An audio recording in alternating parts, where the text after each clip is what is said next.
नमस्कार ओडिशावासी। आज अर्श ठारू दूरेया जानिबा घरोई उपचार विषय। कोष्ठकाठिन्य अर्शर मुख्य कारण अटे। मलद्वार बाहर और भितर शिरा प्रशिरा फुली जाई बली परी सृष्टि हुए। यह फल अधिक जंत्रणा होता है। मलद्वार अधिक रक्तस्राव हुए।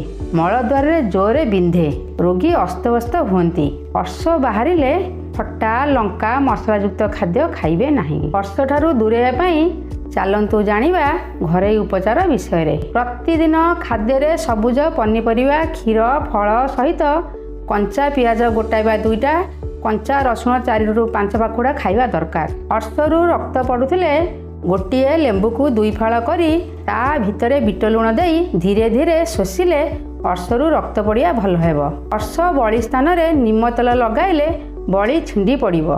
नहले 4 ରୁ 5 टबा निम तेल पीले बड़ी छिड़ी पड़िबो। प्रतिदिन 100 ग्राम किशमिश को राति रे पानी रे बतुराई। यदि आपण मानकु आमर एही भली घरोई उपचार वीडियो गुड़िक भल लागुथाए तेबे आम चैनल को सब्सक्राइब करंतु। सेही पानी रे किशमिश को सकाळे खाइदेबे, अर्श भल हेबो। प्रतिदिन हरड़ा गुंड बा हरड़ा को चोबाई खाइले अर्श शीघ्र भल हेबो।